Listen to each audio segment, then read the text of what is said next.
Our today's topic of discussion is poem The Inchape Rock by Robert Southey. Robert Southey. He was born on 12th of August 1774 in Bristol, UK and died on 21st March 1843, London, United Kingdom at the age of 68. Southey was an English poet, also prolific letter writer, literary scholar, essay writer, historian, and biographer. He was elected as a member of the American Antiquarian Society in 1822 and was also a member of the Royal Spanish Academy. Sculpture of Robert Southey in Portrait Gallery, London, made by Sir Francis in 1832.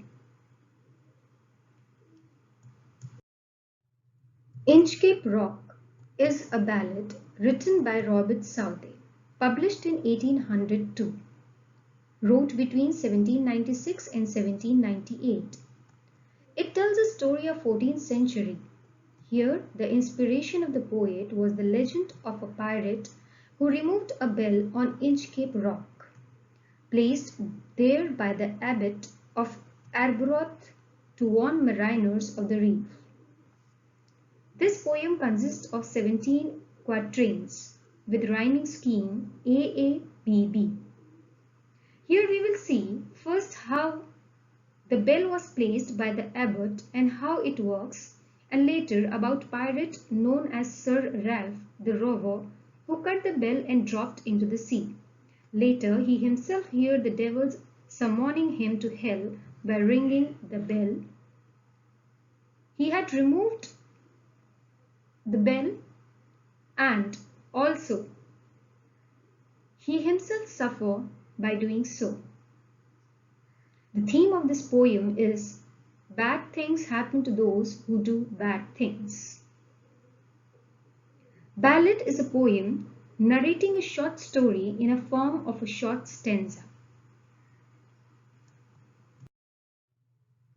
Let us see the first stanza.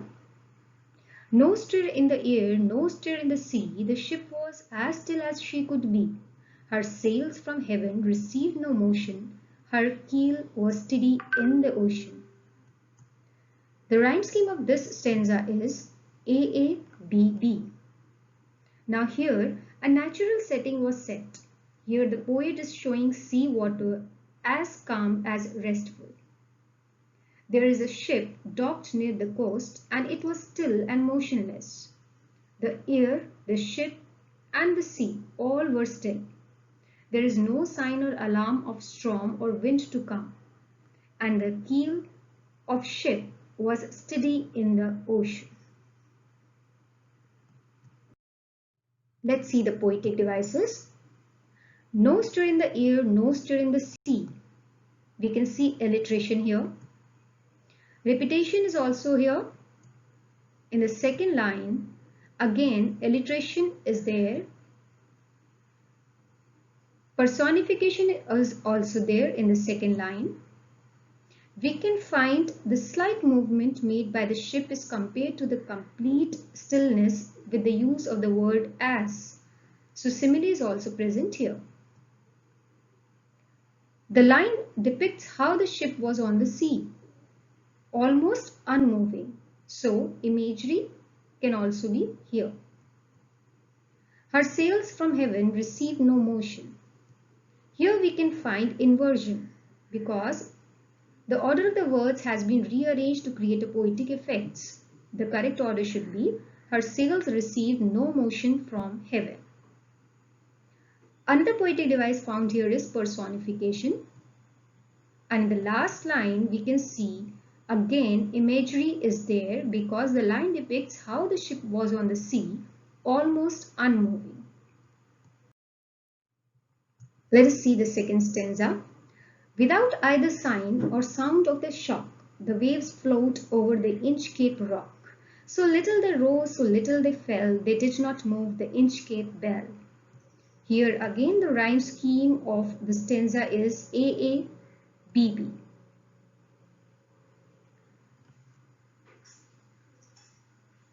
here, the drowsy mild sea waves of the sea are described.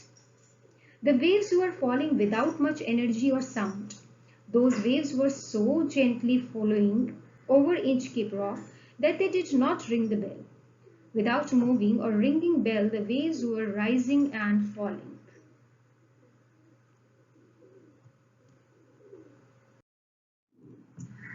Without either sign or sound of their shock.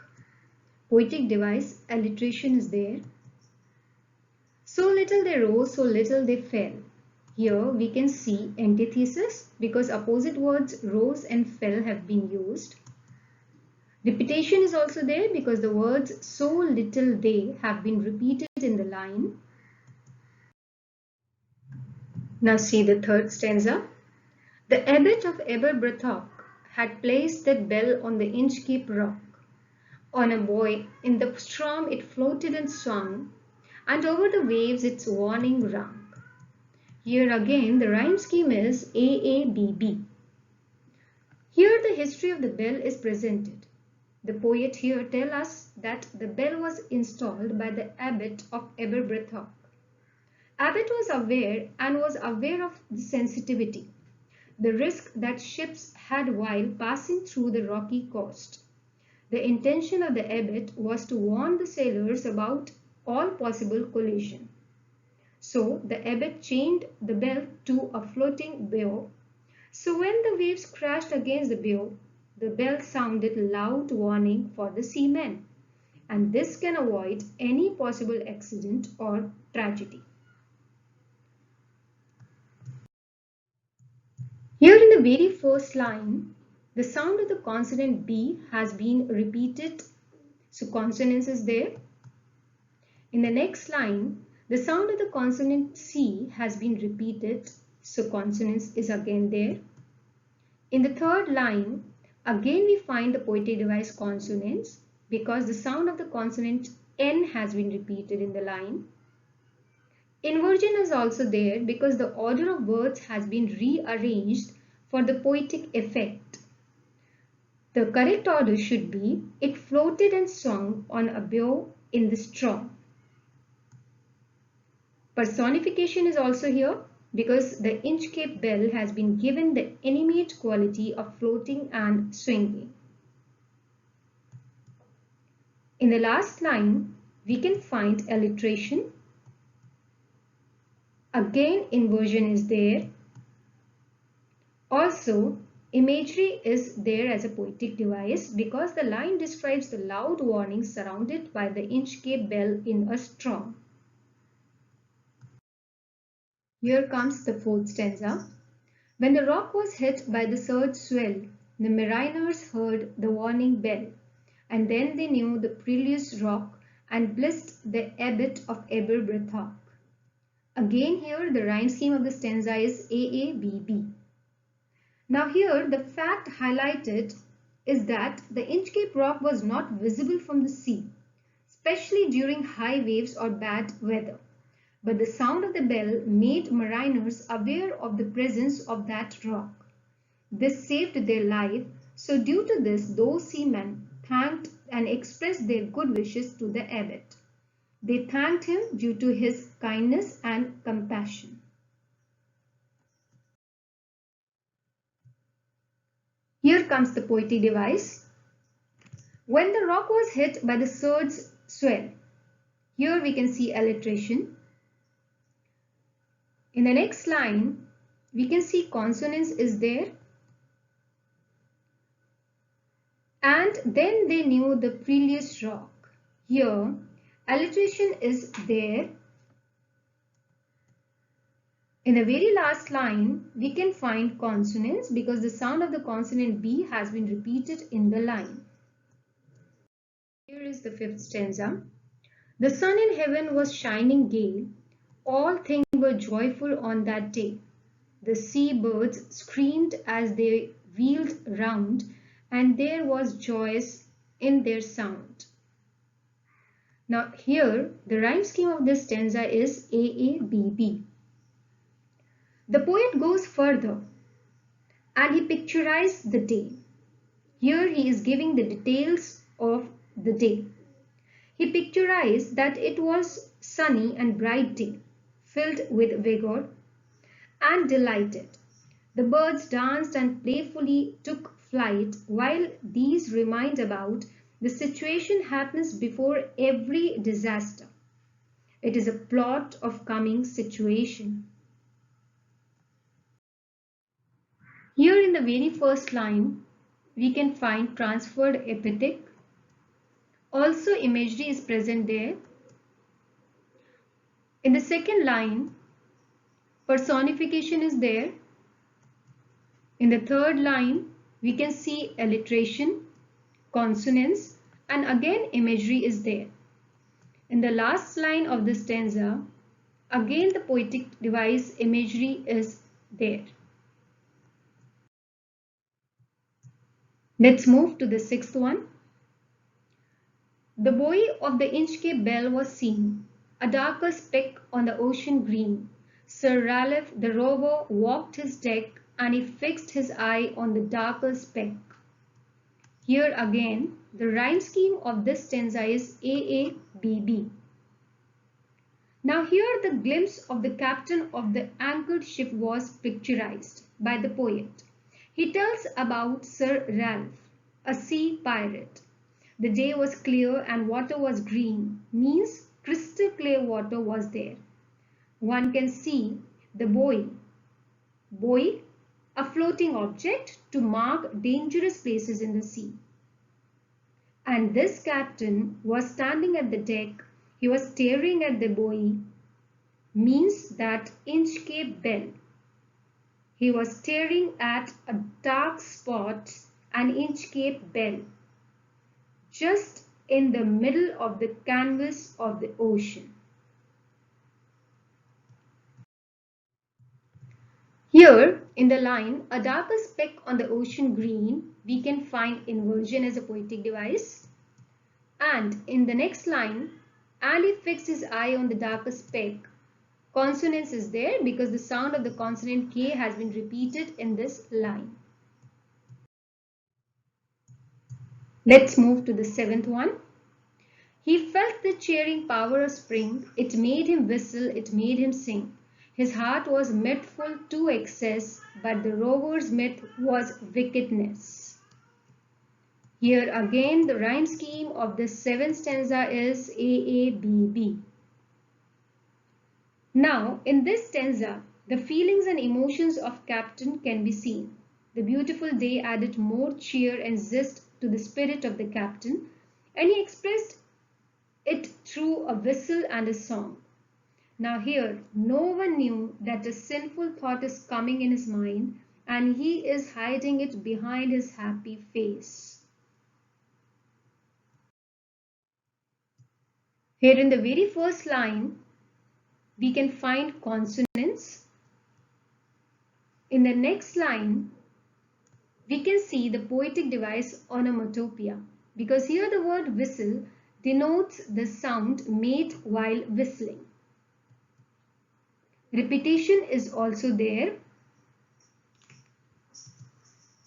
In the next line, his heart was mirthful to excess. Alliteration is there. Also, synecdoche is there as a poetic device. In the very last line, we can find consonants as a poetic device.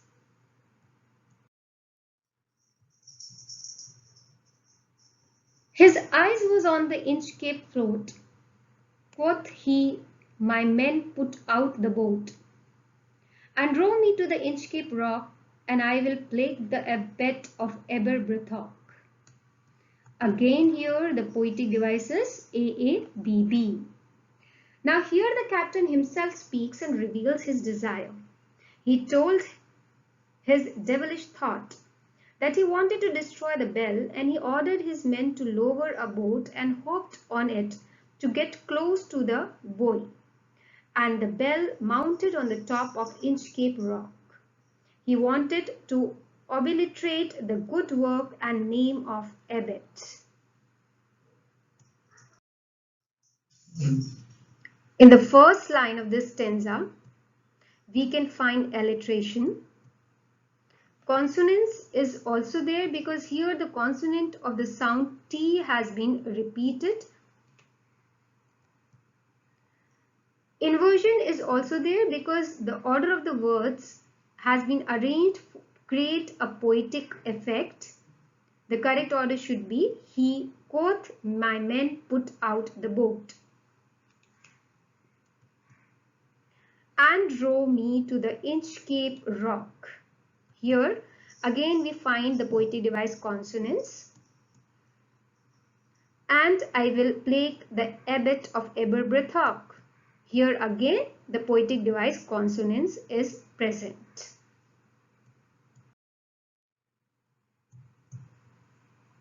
The boat is lowered, the boatmen row, and to the Inchape rock they go. Sir Ralph bent over from the boat, and he cut the bell from the Inchape float. Again the rhyme scheme of this stanza is AABB. Now here, his men and the captain row the boat to the buoy, and while reaching there, they uproot the bell from its root. They cut the bell from the rock. Here in the line, the boat is lowered, the boatmen row, we can find consonants. In the next line, and to the Inchape rock they go, inversion is there. Sir Ralph bent over from the boat. In this line, we can find alliteration because the close repetition of the sound B is there in the word bent and boat.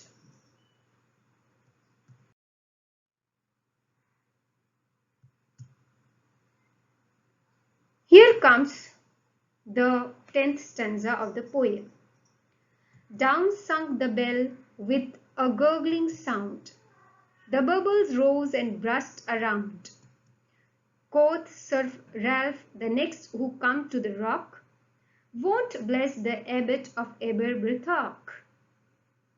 The rhyme scheme of 10th stanza is AABB. This stanza picturizes how the bell was sinking down and making bubbling sound. Here we can say that the bubbles were making a mournful cry, but Captain was proud of his action, and he hoped that now no will ever thank to the abbot, no will shower the abbot by praising him for his generosity.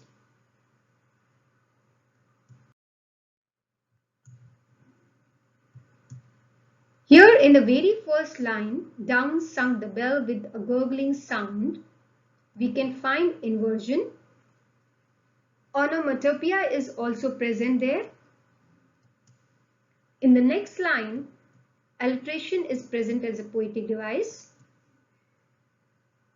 Here, in the last line, the order of the words has been rearranged to create a poetic effect.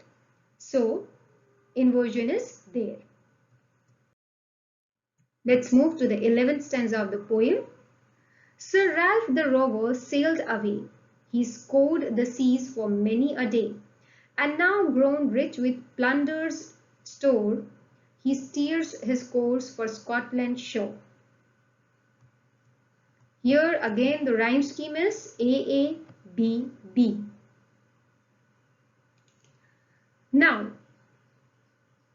the rover here is feeling proud of his act of getting the bell down. Now the captain set the sail on a new journey across many seas and for many days. When he has collected enough treasure and was pirated enough, he head back to the Scottish shore.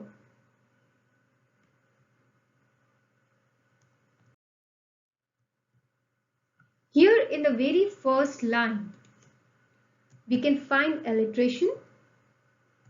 In the next line, and now grown rich with plundered store, consonance is present.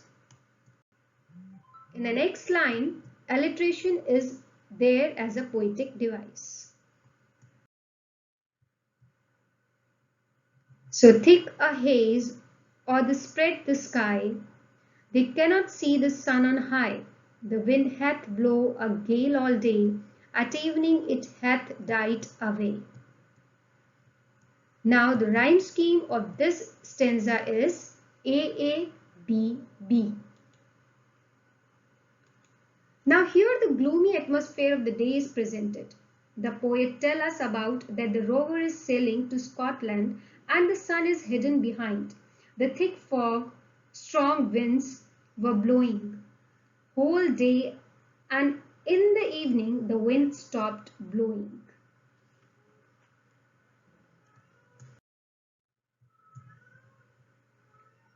Let's come to the poetic device. In the very first line, inversion is there because here the order of the words has been arranged to create a poetic effect. The correct order should be a haze so thick, others spread the sky. In the next line, we can find alliteration. Here in the given line, the wind hath blow a gale all day. Consonance is there. And in the last line, we can again see the order of the word has been rearranged to create a poetic effect. So inversion is there.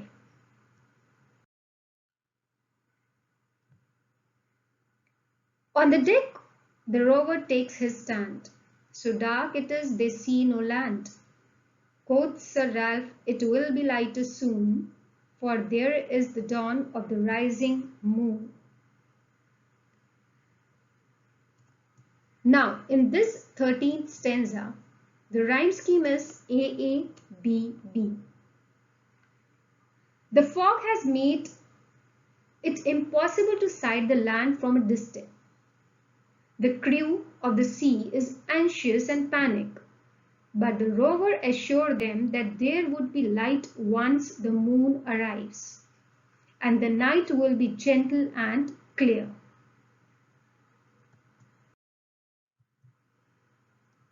In the very first line of the stanza, inversion is there. In the next line, again we can find inversion. In the third line, again the poetic device inversion is there.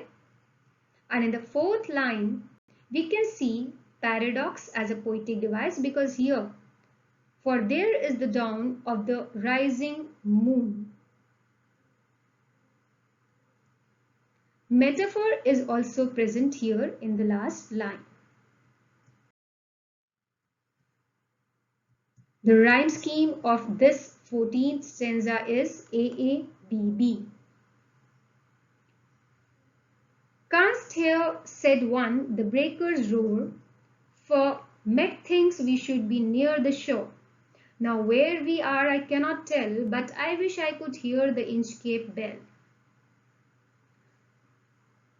Now one of the seamen cries out his anxiety as he could not make the position of the coast land as well as of the ship. He can hear the roaring sound of the waves breaking against something. He also regrets that the Inchape bell is no more. The bell is no more to help or to ease their fear and warn them of the nearby danger or the rocky coast. Here in the very first line, the poetic device inversion is present. In the second line, we can find alliteration. Again, in the third and the fourth line, alliteration is present as a poetic device. The rhyme scheme of the 15th stanza is again AABB. They hear no sound, the swell is strong, though the wind hath fallen, they drift along, till the vessel strikes with a shivering shock. O crest, it is the Inchape rock. Now, in this stanza, there was no sound of the bell which the poet wants to tell us. The sea got more turbulent and fisty. The team of rower are drifting along with the ship. The boat is now in the grip of waves, and suddenly there is a loud collision. The ship thudded into the Inchape rock.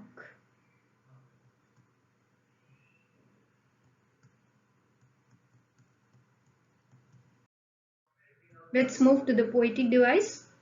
They hear no sound, the swell is strong. Here we can find alliteration.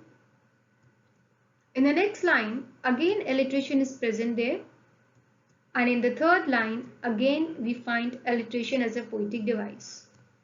In the last line, epistrophe is there. Also, exclamation is present as a poetic device.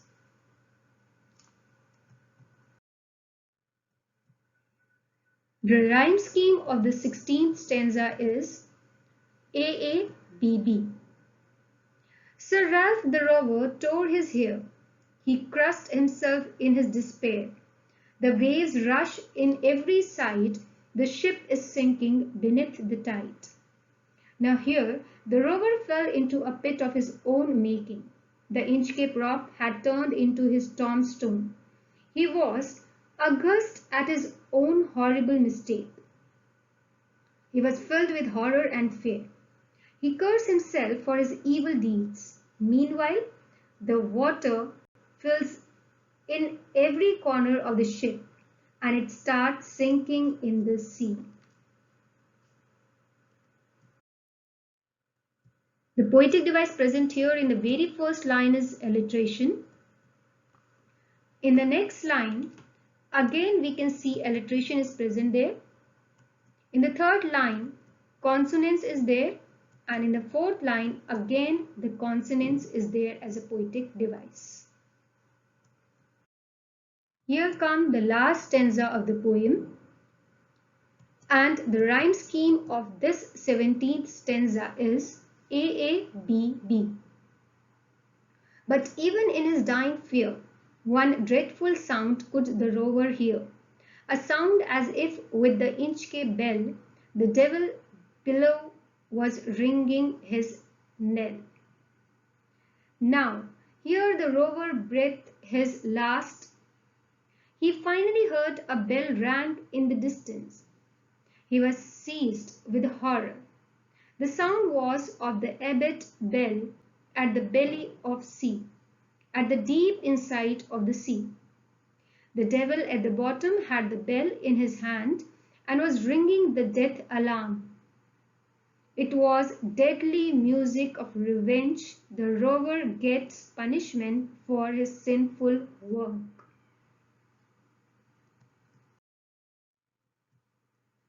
The poetic devices present here is, in the very first line, consonance is there. In the second line, the order of the words has been rearranged for a poetic effect, so inversion is there. In the third line, metaphor and onomatopoeia is present. And in the last line, again, the consonance is there as a poetic device. So, we see that the central idea of the poem teaches a moral lesson. As you sow, so shall you reap. The poem with a moral theme is called a didactic poem. This poem proves the principle that crime gets its own punishment. The rover cut off the bell, and he himself regret for doing so. So that is all in the summary of the poem, The Inchape Bell. Do not forget to like, share and subscribe my channel. Thank you.